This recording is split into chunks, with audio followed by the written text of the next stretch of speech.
O anel perdido. Quando eu visitava pessoas como conselheiro e mestre espiritual, ia 2 vezes por semana à casa de uma mulher cujo corpo estava tomado pelo câncer. Era uma professora primária, com pouco mais de 40 anos de idade. Segundo os médicos, ela não teria mais do que meses de vida. Vez por outra, trocávamos algumas palavras durante esses encontros. No entanto, quase sempre nos sentávamos juntos em silêncio. Durante esse tempo, ela teve seus primeiros lampejos do silêncio dentro de si. Algo que, ao longo de sua atarefada vida de professora, nunca soubera que existia. Certa vez, porém, ao chegar, encontrei-a num estado de grande aflição e raiva. Perguntei o que havia acontecido. Seu anel de diamante, de grande valor monetário e sentimental, havia desaparecido. Ela estava certa de que fora furtada pela acompanhante que cuidava dela por algumas horas todos os dias. Disse que não entendia como alguém conseguia ser tão insensível e desumana para fazer isso com ela. Depois me perguntou se devia interrogar a mulher ou se seria melhor chamar a polícia imediatamente. Respondi que não podia lhe dizer como agir, mas pedi que descobrisse até que ponto um anel ou qualquer outra coisa era importante àquela altura de sua vida.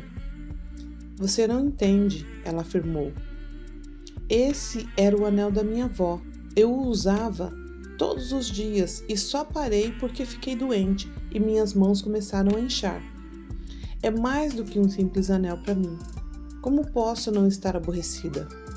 A rapidez da sua resposta, a raiva e a atitude defensiva em sua voz eram indicações de que ela ainda não se tornara presente o suficiente para olhar para dentro, desprender sua reação de um acontecimento e observar ambos. A raiva e a atitude defensiva que demonstrou eram sinais de que o ego ainda falava por seu intermédio. Eu disse: vou lhe fazer algumas perguntas, mas em vez de me dizer algo agora, veja se consegue encontrar as respostas dentro de você. Farei uma pausa depois de cada uma delas. Quando surgir uma resposta, talvez ela não venha necessariamente na forma de palavras. Estou pronta para escutar. Eu perguntei. Você compreende que terá que abandonar o anel em algum momento, talvez brevemente. De quanto tempo mais você precisa antes de estar pronta para se desvencilhar desse apego? Você vai se sentir inferior quando isso acontecer? A pessoa que você é se tornou diminuída pela perda? Houve alguns minutos de silêncio depois da última indagação. Quando a mulher retomou a palavra, havia um sorriso no seu rosto e ela parecia em paz. A última pergunta me fez compreender algo importante. Primeiro, procurei uma resposta nos meus pensamentos, e eles foram: sim, é claro que você foi diminuída. Depois, fiz a pergunta de novo a mim mesma. A pessoa que eu sou se tornou inferior? Dessa vez, em lugar de pensar na resposta, tentei sentir, e de repente, senti o ser. Isso nunca havia acontecido comigo antes. Se posso sentir o ser tão fortemente, então o que eu sou não foi diminuído em nada. Ainda consigo sentir isso agora, algo tranquilo, mas muito vivo. Essa é a alegria do ser, expliquei. Você só pode senti-lo quando se desliga da sua cabeça. O ser deve ser sentido, não pode ser pensado. O ego não o conhece porque ele se compõe apenas do pensamento. Na verdade, o anel estava na sua mente como um pensamento que você confundiu com a percepção do ser. Você pensou que seu ser ou uma parte dele estava nesse objeto. Seja o que for que o ego busque e a que se apegue, isso é um substituto do ser que ele não consegue sentir. Você pode valorizar as coisas e se preocupar com elas. Porém, sempre que se prender a esses objetos, saberá que se trata do ego. E nunca estará de fato atada a uma coisa, e sim a um pensamento que contém algo como eu, mim ou meu. Toda vez que você aceita completamente uma perda, o ego é suplantado e quem você é, o ser que é consciente de si mesmo aparece. Ela disse: agora compreendo uma frase de Jesus que antes não fazia sentido para mim. E ao que tirar a capa, não impeças de levar a túnica também. Está certo, concordei. O que não quer dizer que você nunca deva trancar sua porta. O significado disso é que às vezes desprender-se das coisas é um ato que encerra muito mais poder do que defendê-las ou agarrar-se a elas. Nas suas últimas semanas de vida, à medida que seu corpo ia ficando cada vez mais fraco, essa mulher se mostrava mais radiante, como se uma luz brilhasse através dela. Desfez-se da maioria dos bens, chegando a dar alguns deles para a pessoa a quem atribuía o furto do anel. Toda vez que ela doava algo, sua alegria aumentava. Quando sua mãe me ligou para dizer que ela se fora, também mencionou que, após a morte da filha, o anel fora encontrado no armário de remédios do banheiro. Será que sua acompanhante havia devolvido o anel? Ou ele estivera lá o tempo todo? Ninguém jamais saberá. De uma coisa, porém, temos certeza: a vida nos proporcionará todas as experiências que forem as mais úteis à evolução da nossa consciência. Como saberemos que determinada experiência é aquela que necessitamos? Porque ela será a experiência pela qual estaremos passando no momento. É errado, então, termos orgulho dos nossos bens ou ficarmos ressentidos com as pessoas que têm mais do que nós? De maneira nenhuma. Esse sentimento de orgulho, de precisar aparecer, o engrandecimento aparente do eu por meio de mais do que, e sua diminuição por meio de menos do que, não está certo nem errado. Isso é o ego. O ego não está errado, ele simplesmente não tem consciência disso. Quando o observamos em nós mesmos, estamos começando a superá-lo. Não devemos levá-lo muito a sério. Sempre que você detectar um comportamento egóico em si mesmo, sorria. Se possível, procure até mesmo dar uma risada. Como a humanidade pôde aceitar isso por tanto tempo? Acima de tudo, saiba que o ego não é pessoal.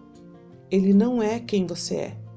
Se você o considerar um problema particular, isso é apenas mais o ego. A ilusão da propriedade. Possuir alguma coisa. O que isso quer dizer realmente? O que significa tornar alguma coisa minha? Se alguém parar no centro de uma grande cidade, apontar para um arranha-céu e disser: aquele prédio é meu, sou o dono dele, ou essa pessoa é muito rica, ou está se iludindo, ou é uma mentirosa. Em qualquer um desses casos, ela está contando uma história em que a forma do pensamento eu e a forma de pensamento prédio se fundem numa coisa só. É assim que o conceito mental de propriedade funciona. Se todo mundo confirmar sua história, é porque deve existir uma papelada assinada que ateste o motivo pelo qual todos concordam com isso. A pessoa é rica. Caso ninguém aceite sua afirmação, ela será mandada para um psiquiatra, pois ou está tendo alucinações ou é uma mentirosa compulsiva. É importante reconhecer que a história e as formas de pensamento que as constituem, independentemente de todos concordarem com elas ou não tem nada a ver com quem a pessoa é. Ainda que a afirmação seja aceita, trata-se no fim das contas de uma ficção. Muitos indivíduos não compreendem isso até estarem no leito de morte e constatarem que nada que é exterior, nenhuma coisa, jamais correspondeu a quem eles são. Com a proximidade da morte, todo o conceito de propriedade acaba se revelando sem o menor sentido. Nos seus últimos momentos de vida, as pessoas também entendem que, embora tenham estado em busca de uma percepção mais completa do eu ao longo de toda sua existência, o que elas estavam de fato procurando, seu ser, na verdade, sempre havia estado ali, mas fora obscurecido de modo significativo por sua identificação com as coisas, o que, em última análise, significa identificação com a mente. Bem-aventurados os humildes de espírito, porque deles é o reino dos céus, disse Jesus. O que significa humildes de espírito? nenhuma bagagem interior, nenhuma identificação, nenhuma relação com coisas e com conceitos mentais que possuam uma percepção do eu. E o que é o reino dos céus? A simples, porém profunda alegria do ser que está presente quando abandonamos a identificação e nos tornamos humildes de espírito. É por isso que renunciar a todos os bens é uma prática espiritual antiga, tanto no Oriente quanto no Ocidente. Desistir dos bens não nos libera automaticamente do ego. Ele tentará assegurar a própria sobrevivência encontrando alguma coisa com a qual se identificar. Por exemplo, uma imagem mental da própria pessoa como alguém que superou todos os interesses pelos bens materiais e é, portanto, superior ou mais espiritualizado do que as outras. Há indivíduos que abrem mão de todas as posses, no entanto, têm um ego maior do que alguns milionários. Se deixarmos de lado um tipo de identificação, o ego logo encontrará outra.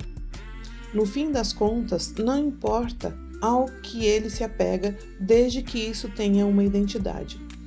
Ser contra o consumismo ou não concordar com a propriedade privada seriam outras formas de pensamento, outras mentalidades, capazes de substituir a identificação com os bens. Por meio delas, podemos nos considerar certos e classificar os outros como errados. Como veremos adiante, estabelecer uma divisão desse tipo é um dos principais padrões mentais egóicos, uma das maiores demonstrações de inconsciência. Em outras palavras, o conteúdo do ego pode mudar, todavia a estrutura mental que o mantém vivo não se altera. Um dos pressupostos inconscientes é de que, ao nos identificarmos com algo por meio da ficção da propriedade, a aparente solidez e permanência desse objeto material endossará nossa percepção do eu com mais firmeza e constância.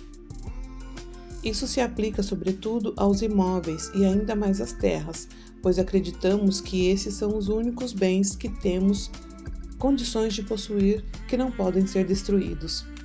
O absurdo de termos alguma coisa torna-se ainda mais evidente no caso da terra. Na época da colonização da América do Norte, por exemplo, os nativos consideravam a propriedade da terra um conceito incompreensível. E assim, eles a perderam quando os europeus os fizeram assinar folhas de papel que eram igualmente incompreensíveis para a sua cultura. Os indígenas sentiam que pertenciam à terra, mas ela não lhes pertencia. O ego tende a equiparar ter com ser. Eu tenho, portanto eu sou. E quanto mais eu tenho, mais eu sou. Ele vive por meio da comparação. A maneira como os outros nos veem nos transforma em como nos vemos. Se todas as pessoas vivessem em mansões ou fossem ricas, suas casas luxuosas e sua riqueza não serviriam mais para destacar sua percepção do eu. Alguém poderia então se mudar para uma cabana simples, renunciar à fortuna e recuperar uma identidade sendo ele mesmo e sendo considerado mais espiritualizado do que os outros. O modo como o indivíduo é visto pelos demais torna-se espelhos que lhe diz como e quem ele é. Na maioria das vezes, a percepção do ego sobre o valor pessoal está ligado ao valor que a pessoa tem aos olhos dos outros. Ela precisa que eles lhe deem uma percepção do eu. Caso viva numa cultura que, em grande medida, equipara o seu valor a quanto e ao que ela possui, é bom que seja capaz de detectar essa ilusão coletiva para não ser condenado a correr atrás de coisas pelo resto da vida na vã esperança de encontrar seu valor e satisfazer sua percepção do eu. Você quer saber como se livrar do apego às coisas? Nem tente fazer isso. É impossível. Esse vínculo desaparece por si mesmo quando paramos de tentar nos encontrar nas coisas. Nesse meio tempo, simplesmente tenha consciência de que está ligado a elas. Às vezes, você pode não saber que está vinculado a alguma coisa, quer dizer, identificado com ela, até perdê-la ou sentir a ameaça da perda. Se você ficar aborrecido ou ansioso, é porque o apego existe. Caso esteja consciente de que está identificado com algo, a identificação não é mais total. Eu sou a consciência que está consciente de que existe vínculo. Esse é o começo da transformação da consciência. Querer, a necessidade de mais. O ego se identifica com o possuir, mas sua satisfação com isso é de certa forma superficial e passageira. Oculta internamente, ela permanece como um sentimento profundo de insatisfação, de estar incompleto, de não é o bastante, não tenho o suficiente. Com o que o ego de fato quer dizer, não sou o bastante ainda. Como vimos, ter o conceito de propriedade é uma ficção criada pelo ego para adquirir solidez e permanência e se destacar, tornar-se especial. Mesmo que não sejamos capazes de nos encontrar por meio disso, existe outro impulso mais forte subjacente a esse que permanece a estrutura do ego. A necessidade de mais, o que podemos também chamar de desejo. O ego não dura muito tempo sem isso.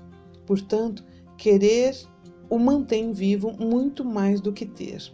Para ele, o apelo de querer é mais forte do que o de ter. E assim, a satisfação superficial de ter é sempre substituída pelo querer mais. Essa é a necessidade psicológica de mais, isto é, de mais coisas com as quais se identificar. É como um vício, não é verdadeira. Em alguns casos, essa necessidade psicológica ou a sensação de que ainda não há o bastante, que é tão característico do ego, é transferida para o nível material e então converte-se na avidez insaciável. Em geral, as pessoas que sofrem de bulimia obrigam-se a vomitar para continuar comendo. É sua mente que está faminta e não seu corpo. Os que sofrem desse distúrbio alimentar poderiam se curar se, ao invés de se identificar com a mente, conseguissem entrar em contato com o próprio corpo e assim sentissem suas verdadeiras carências físicas em lugar das pseudo-necessidades da mente egóica. Alguns egos sabem o que querem e perseguem seu objetivo com uma determinação inflexível e implacável. Gengis Khan, Stalin, Hitler, para dar apenas alguns exemplos inquestionáveis. A energia por trás da sua vontade, porém, cria uma energia oposta de igual intensidade, que por fim leva à queda desses indivíduos. Nesse ínterim, eles se tornam infelizes e fazem o mesmo com muitas pessoas, ou como mostram episódios clássicos, criam o inferno sobre a terra. A maioria dos egos tem vontades conflitantes. Eles querem coisas diferentes em momentos distintos, ou talvez nem saibam o que desejam. Só sabem o que não querem, o momento presente. Desconforto, desassossego, tédio, ansiedade, insatisfação, tudo isso é resultado da vontade insatisfeita. Como querer é algo estrutural, nenhum acúmulo de conteúdo consegue oferecer uma satisfação duradoura enquanto essa estrutura mental está em ação. O desejo intenso que não tem um objeto específico costuma ser encontrado no ego ainda em desenvolvimento dos adolescentes. É por isso que alguns desses jovens vivem num estado permanente de negativismo e insatisfação. Todos os seres humanos do planeta poderiam ser facilmente atendidos em suas carências materiais em relação a alimento, água, abrigo, roupas e confortos básicos, não fosse pelo desequilíbrio de recursos criados pela necessidade insana e voraz de querer sempre mais. A ganância do ego. Isso encontra expressão coletiva nas estruturas econômicas, como as grandes corporações, que são entidades egóicas que competem entre si por mais. Seu único e cego objetivo é o lucro. Elas perseguem essa meta do modo mais implacável possível. A natureza, os animais, as pessoas, até mesmo os funcionários, não são mais do que algoritmos no seu balanço comercial, objetos inanimados a serem usados e depois descartados. As formas de pensamento mim, meu, mais do que, eu quero, eu preciso, eu devo ter e não o bastante pertencem não ao conteúdo, mas à estrutura do ego. O conteúdo pode ser trocado. Enquanto não reconhecemos essas formas de pensamentos em nós mesmos, isto é, enquanto elas permanecem inconscientes, acreditamos no que elas dizem. Assim ficamos condenados a agir de acordo com esses pensamentos inconscientes, a buscar e não encontrar, pois quando eles entram em ação, nenhum bem, nenhum lugar, nenhuma pessoa, nenhuma condição jamais nos satisfaz. Não há conteúdo capaz de atender nossa vontade enquanto a estrutura egóica permanece atuante. Não importa o que tenhamos nem o que venhamos a conquistar, não seremos felizes. Sempre estaremos procurando alguma coisa além que nos promete mais plenitude, que nos diga que vai completar a percepção do eu insatisfeito e saciar aquele sentimento de carência que trazemos dentro de nós.